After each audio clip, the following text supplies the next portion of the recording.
There are moments in life when noise disappears and the mind begins to speak louder than anything else. For centuries, people have turned to ancient words during moments like these. Not for explanations, not for guarantees, but for something deeper: reassurance, stability, peace. One of the most frequently returned to passages in the Bible during times of fear and uncertainty is Psalm 91.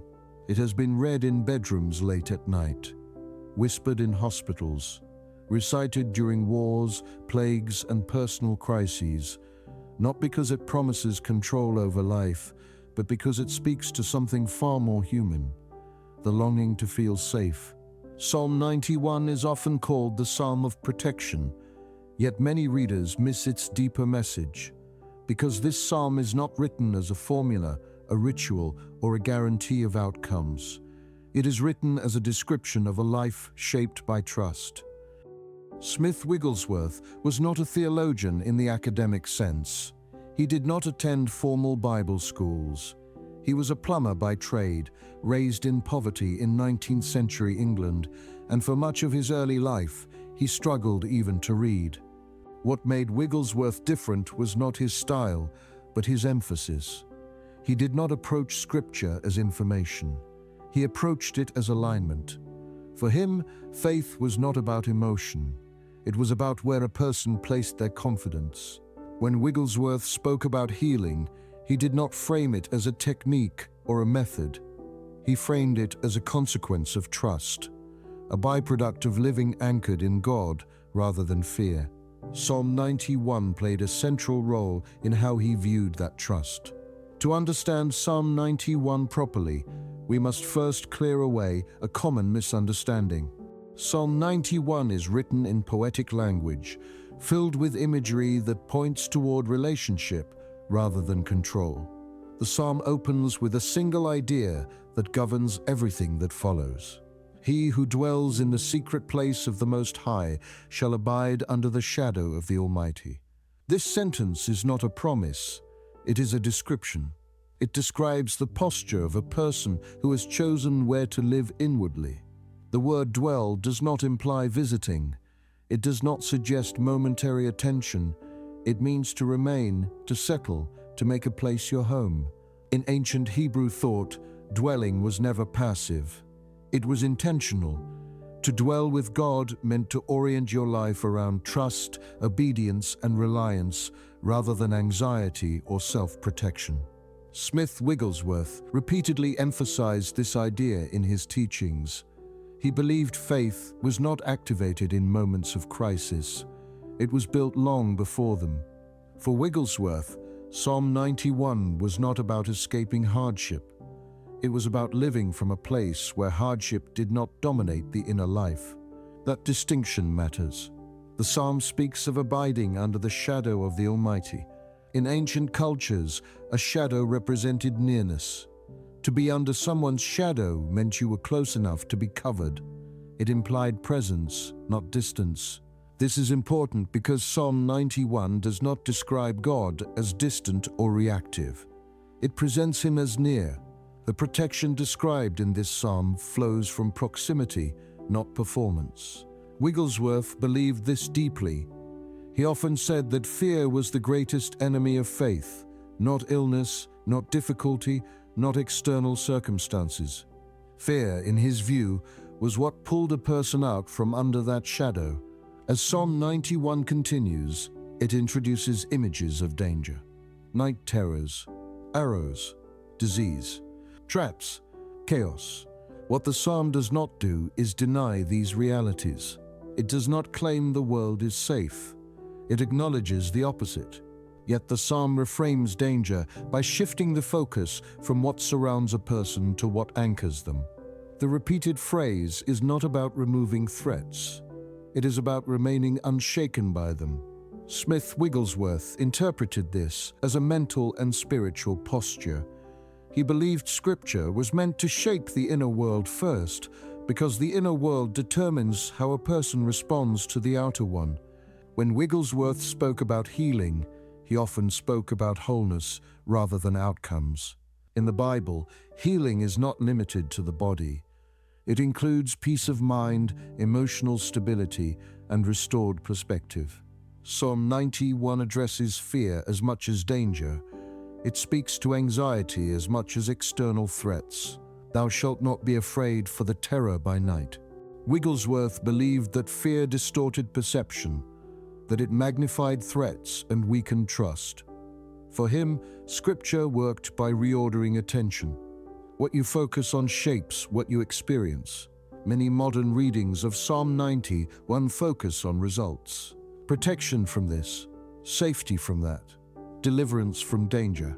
But the psalm spends far more time describing relationship than outcome.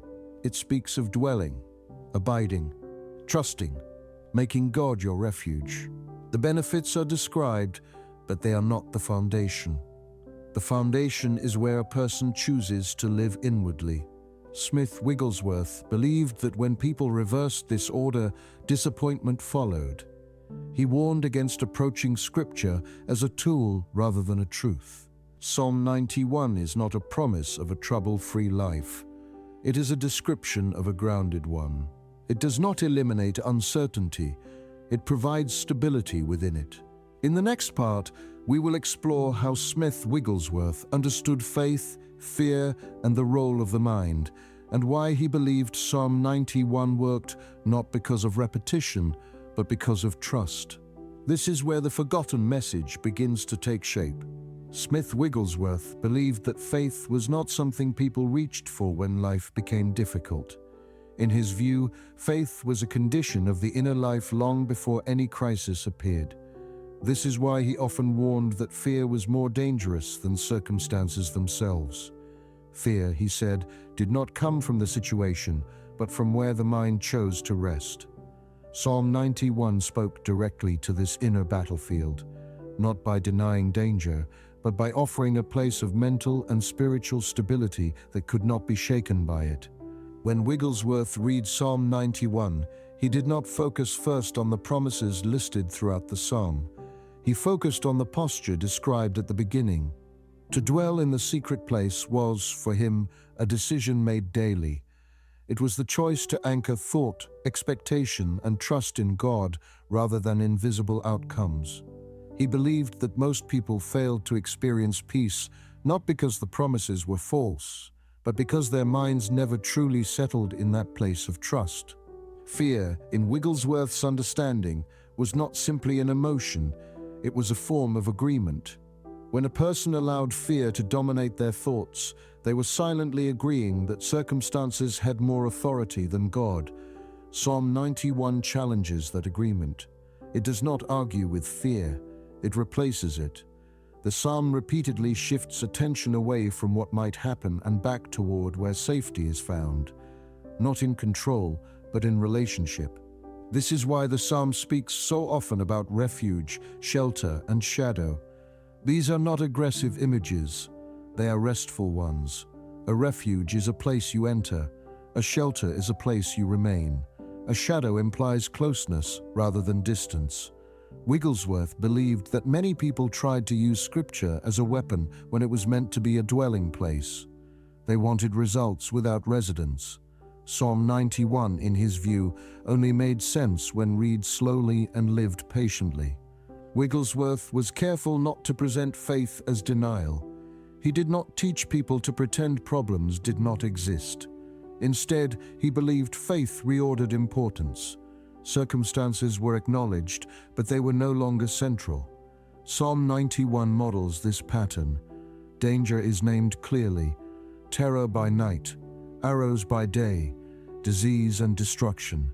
None of these are dismissed, but they are never allowed to occupy the center of attention. That place belongs to trust. In Wigglesworth's teaching, the human mind played a critical role. He often said that what a person allowed to dominate their thinking would eventually dominate their experience. Psalm 91, when read reflectively, functions as a reorientation of thought.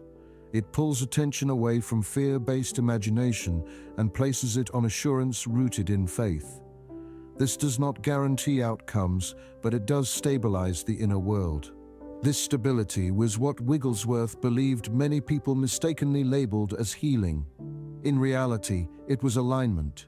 When the mind and spirit were no longer ruled by fear, the body often followed. But Wigglesworth avoided framing this as cause and effect. He saw it as harmony. When internal conflict quieted, the whole person experienced relief. Psalm 91 speaks into this harmony by addressing fear at its source. The line, "Thou shalt not be afraid, for the terror by night," was especially important to him. Night, in biblical language, often represents vulnerability. It is when distractions fade and thoughts grow louder. Wigglesworth believed many struggles intensified not because conditions worsened, but because fear was given more space. Psalm 91 meets the reader in that space, not with explanations, but with presence. He believed that faith expressed itself most clearly in rest, not in effort, not in striving. Rest, for Wigglesworth, was evidence of trust. A person who truly trusted God did not live in constant internal tension. Psalm 91 repeatedly points toward this kind of rest. Safety is described as something that surrounds, not something that must be chased. Another reason this message is often overlooked is that modern readers tend to read Psalm 91 selectively. They focus on specific verses while missing the movement of the psalm as a whole. Wigglesworth reads scripture as a complete narrative rather than isolated promises. He believed that pulling verses out of context weakened their meaning. Psalm 91 begins with dwelling and ends with long life and deliverance. Everything in between flows from that initial choice to abide. Wigglesworth also emphasized consistency. He believed trust was strengthened through repetition, not of words, but of focus. Returning again and again to the same truths shaped the inner life over time. Psalm 91 was not powerful because it was dramatic, but because it was steady. It reminded the reader repeatedly of where safety was found. In his teachings, Wigglesworth often described faith as quiet confidence rather than emotional intensity. Psalm 91 reflects this tone. There is no urgency in its language, no panic, no demand. It speaks calmly about protection as something already established for those who dwell. This calmness itself is part of the message. For Wigglesworth, fear weakened faith, not because fear was sinful, but because it distracted the mind. Fear pulled attention away from trust and toward uncertainty. Psalm 91 gently redirects that attention. It does not shame fear, it displaces it. This is why many people throughout history have turned to this psalm during times of crisis. Not because it promised immunity, but because it restored perspective. It reminded them that their lives were held by something greater than circumstance. Wigglesworth believed this shift in perspective was essential to spiritual maturity. Psalm 91, when read through this specific lens, becomes less about a guarantee of physical immunity from harm and more about a profound protection from despair. It guards the inner life, acting as a shield for the mind and spirit. It preserves hope when logic suggests there is none. It stabilizes identity when circumstances try to erode it. Smith Wigglesworth saw this internal fortitude as the true foundation of healing and spiritual endurance. For him, the ultimate victory was not merely the removal of difficulty or the cessation of pain, but the restoration of peace amidst the storm. It was the ability to remain unmoved internally, even when the external world was shaking. In the next part, we will explore how Wigglesworth understood the distinct role of words, meditation, and daily focus. We will examine why he believed that the promises of Psalm 91 shaped lives not through dramatic, lightning-strike moments of intervention, but through the quiet, grinding work of persistence.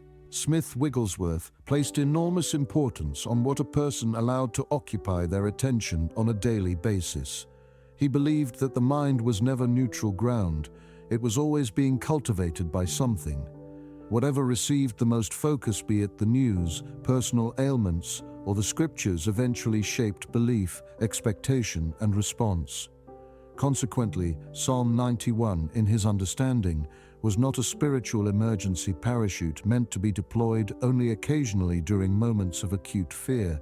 Instead, it was to be returned to regularly, a daily bread that trained the inner life. This transformation happened not through the superstitious repetition of words alone, but through a repeated, conscious orientation toward trust. It was about building a structure of faith so robust that when a crisis did arrive, the believer was already living in the fortress. When Wigglesworth spoke about meditation on Scripture, he was careful to distinguish it from Eastern mysticism or passive silence. He did not mean emptying the mind or withdrawing from reality to avoid. He meant deliberate, active reflection, a rigorous engagement with the text. He advocated for turning a passage over slowly, much like digesting a meal, extracting every ounce of spiritual nutrition. It involved letting the language of the psalm reshape the way a person interpreted life's data. Psalm 91 lends itself naturally to this kind of reflection because it moves at a steady, rhythmic pace and returns again and again to the same central idea. Safety is found in closeness to God, not in the mastery over circumstances. The goal was not to control the world, but to be controlled by the presence of God.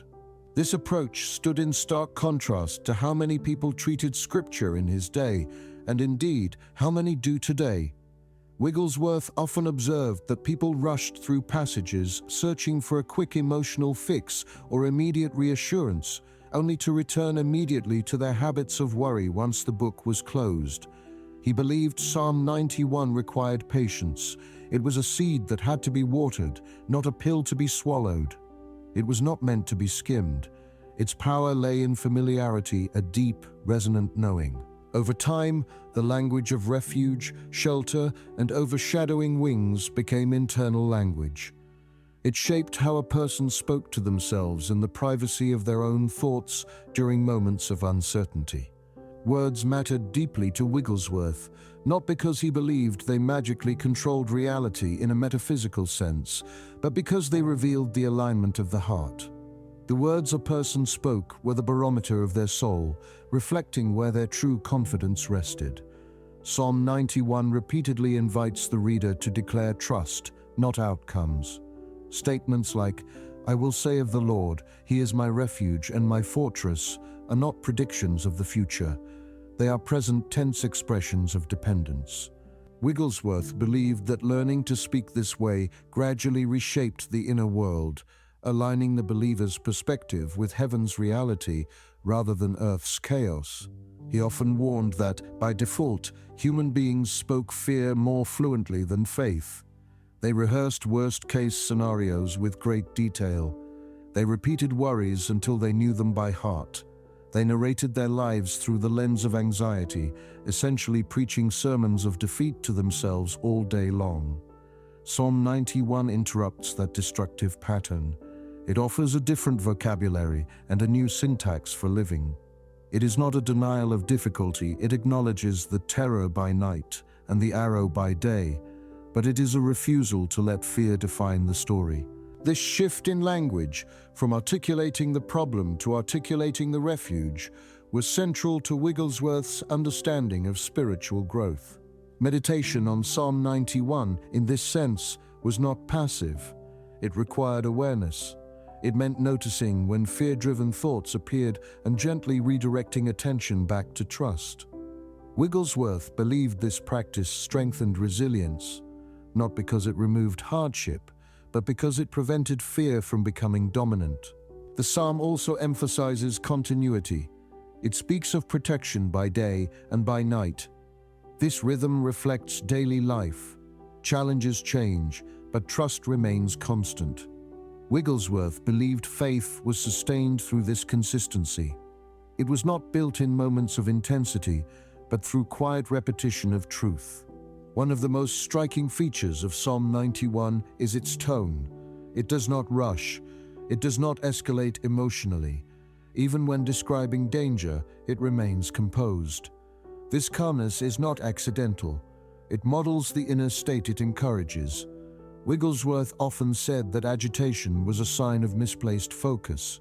When trust was present, rest followed naturally. He believed that many people misunderstood faith as effort. They tried to force belief through emotion or intensity. Psalm 91 offers a different picture. It describes faith as dwelling, remaining, abiding. These are not strenuous actions, they are settled ones. Wigglesworth emphasized that faith expressed itself most clearly in peace. This perspective deeply influenced how Wigglesworth guided people through difficult seasons of life. He did not encourage them to chase relief or demand quick resolution. Instead, he urged them to remain grounded where they already stood. He believed stability mattered more than speed. Psalm 91 supports this posture by continually drawing attention back to relationship rather than outcome. God is presented as a refuge, not a system to be operated, a shelter, not a device to be activated. This distinction mattered greatly to Wigglesworth because it protected people from disappointment when circumstances did not change immediately. He also believed Scripture worked most powerfully when it was received personally, not mechanically. Meaning was not something to be forced onto the text, but something that emerged when its language was allowed to speak honestly into one's own experience. Psalm 91 invites reflection without pressure. Its imagery is intentionally wide. It does not limit itself to one era, one culture, or one type of struggle. This openness allows each reader to encounter it from their own place, without distortion. Wigglesworth warned against reducing Scripture to slogans. Short phrases repeated without reflection lost their weight. Psalm 91 reveals its strength when its full movement is honored. It begins with dwelling. It moves through trust. It ends with assurance. Wigglesworth believed this progression reflected spiritual growth itself, moving from intention to confidence to endurance. One reason Psalm 91 has remained relevant is that it never promises escape from reality. It offers orientation within it. It does not claim danger will vanish. It teaches that fear does not need to dominate. Wigglesworth viewed this as a profound form of freedom. When fear lost its authority, clarity returned. He also believed peace was not something added onto life, but something uncovered when fear was gently displaced. Psalm 91 accomplishes this not by arguing against fear, but by expanding perspective.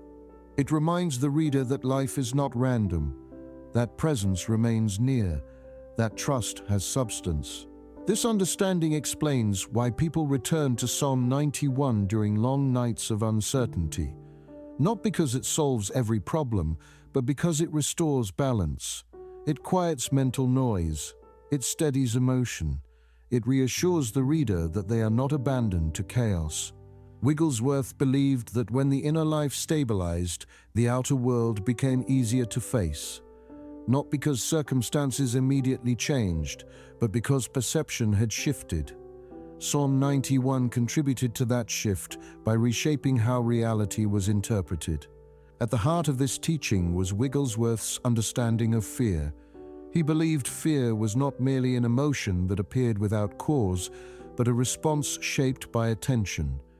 What a person repeatedly focused on eventually shaped how they understood life. Psalm 91 does not attack fear directly. It removes the ground it stands on by redirecting attention away from threat and back toward trust. Fear thrives on imagination. It fills gaps with worst-case scenarios. It magnifies uncertainty and turns possibility into expectation. Wigglesworth believed fear gained strength when the mind remained fixed on what could go wrong rather than on what remained stable. Psalm 91 disrupts that cycle. It repeatedly calls the reader back to a place of safety that exists regardless of circumstance. One of the most repeated assurances in the psalm is the absence of fear itself. Thou shalt not be afraid for the terror by night. This line does not deny that terror exists. It acknowledges that fear often appears when control fades and darkness settles in. Wigglesworth believed night symbolized those moments when answers were absent and clarity was limited. Psalm 91 speaks directly into that vulnerability. In his view, courage was not the absence of fear, but the refusal to let fear lead. Psalm 91 models this kind of courage. It names danger without giving it authority. It recognizes threats without allowing them to dominate attention. This balance was something Wigglesworth believed many people struggled to maintain. He often observed that people wanted faith to function as reassurance about outcomes. They wanted to know what would happen. Psalm 91 does not satisfy that desire. Instead, it provides assurance about relationship. God is described as refuge, fortress, shelter, and dwelling place. These are relational images, not predictive ones. Wigglesworth believed this distinction explained why Psalm 91 remained powerful across generations. It did not depend on specific circumstances. It addressed the universal human experience of fear. Whether the fear came from illness, uncertainty, loss, or danger, the psalm offered the same response. Remain close, remain grounded, remain trusting. Another aspect of Psalm 91 that Wigglesworth emphasized was its rhythm. The psalm moves steadily, without dramatic shifts. It does not escalate tension. It maintains calm. This tone itself teaches something. Faith, in this view, is not frantic. It is steady. Fear agitates. Trust settles. Wigglesworth believed many people misunderstood spiritual strength as intensity. They thought strong faith looked loud or dramatic. Psalm 91 presents strength differently. Strength appears as quiet confidence, assurance without urgency, calm in the presence of uncertainty. This kind of strength does not attract attention, but it endures. The psalm also repeatedly emphasizes continuity, protection by day and by night, safety in all ways. This language reflects a life that is not divided into sacred and fearful moments. Wigglesworth believed fear often gained power when trust was reserved only for certain times. Psalm 91 invites the reader into a consistent posture rather than occasional reassurance. Another important element of the psalm is its refusal to dramatize evil. Danger is mentioned, but it is never described in detail. The focus remains on protection rather than threat. Wigglesworth believed this was intentional. Excessive focus on fear strengthened it. Psalm 91 limits fear by limiting attention given to it. He often warned against rehearsing fear internally. Repetition, he believed, strengthened belief. When fear was repeated mentally, it became familiar. Psalm 91 offers an alternative repetition. It repeats trust, refuge, safety, presence. Over time, this repetition reshapes inner dialogue. Wigglesworth believed that peace was not something delicate or easily broken. In his view, true peace did not depend on favorable conditions or predictable outcomes. It was sustained by attention. What a person consistently focused on determined whether peace endured or faded. Psalm 91 continually directs the reader toward what does not change. God remains constant.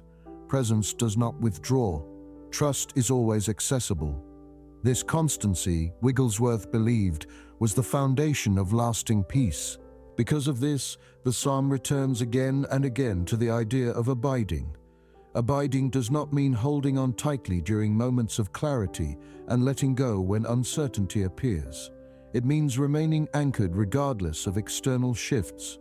Wigglesworth observed that many people treated trust as something situational. They trusted easily when life felt stable, but retreated into anxiety when unpredictability returned. Psalm 91 proposes a different order. Trust is placed first. Rest follows naturally. Outcomes are left last. This order protects the inner life from constant upheaval. He also believed fear distorted perception. When fear dominated attention, a person's view of reality narrowed.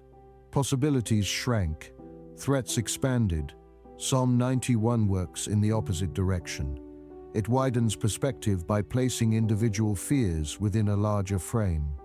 Life is not governed by chance alone. Safety is not accidental.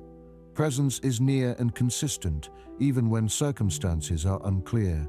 This broader perspective does not remove difficulty, but it prevents difficulty from defining the inner world. Wigglesworth believed this preservation of peace was one of the greatest forms of spiritual protection. Not escape from hardship, but the ability to face it without being consumed by fear.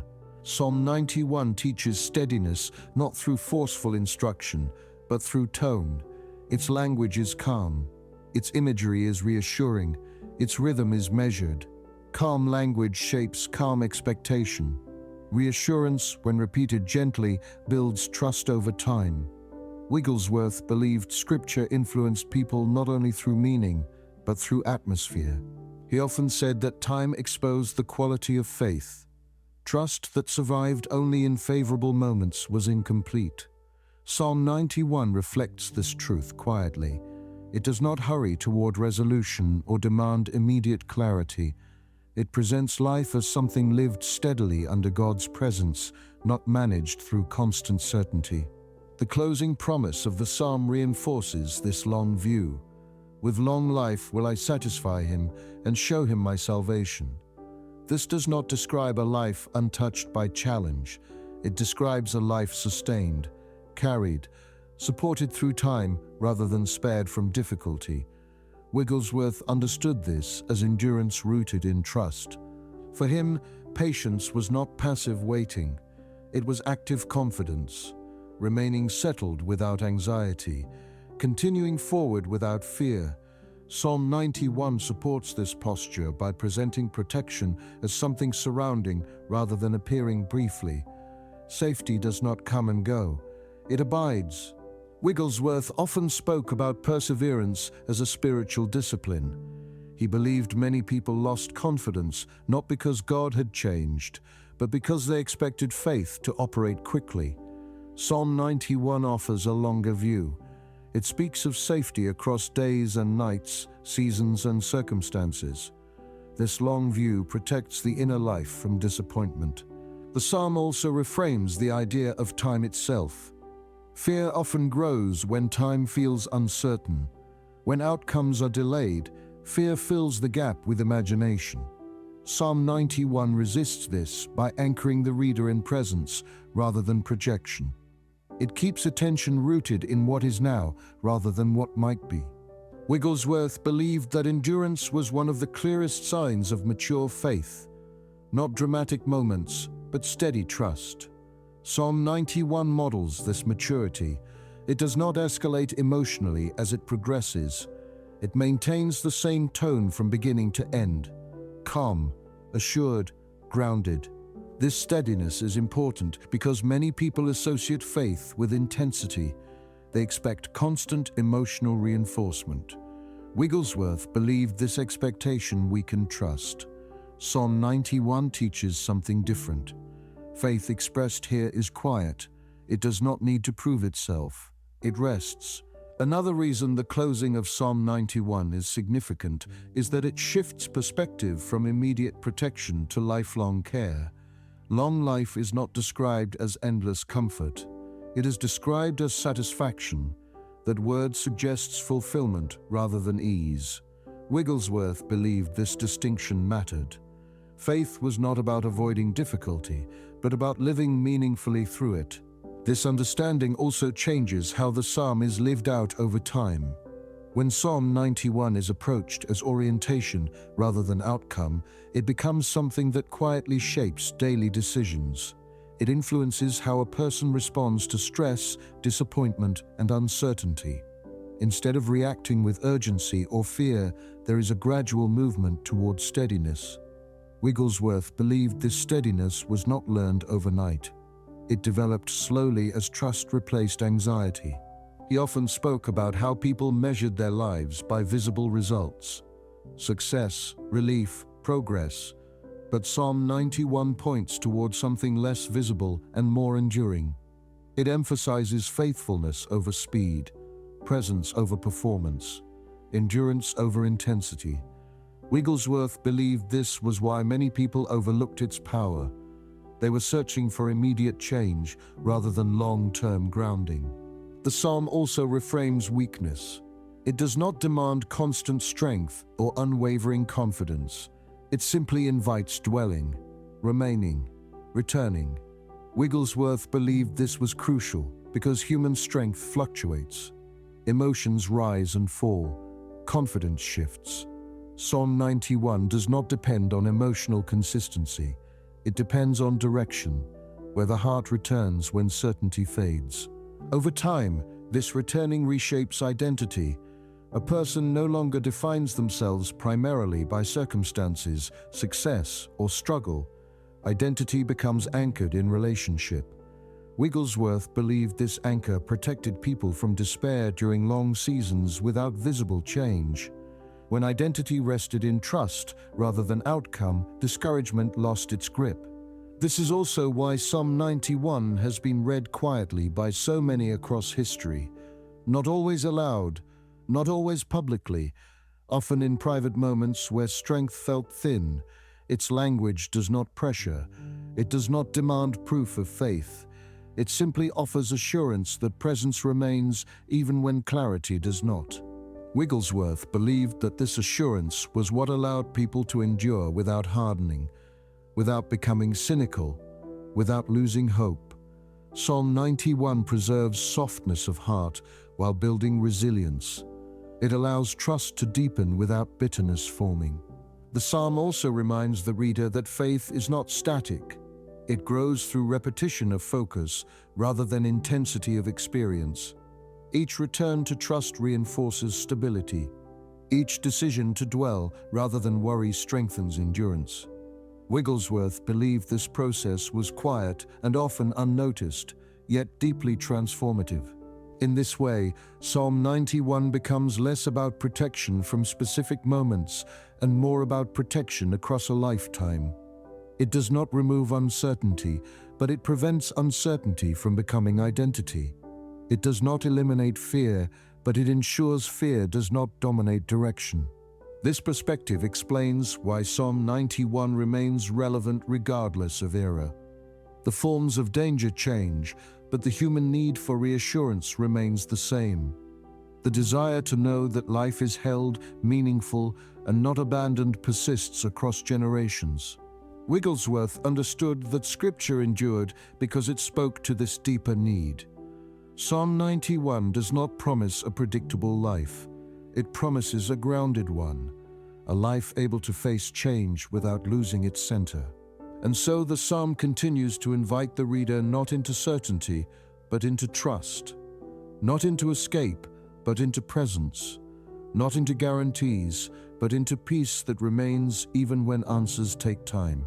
That invitation remains open, not as a shortcut, not as a solution, but as a place to dwell.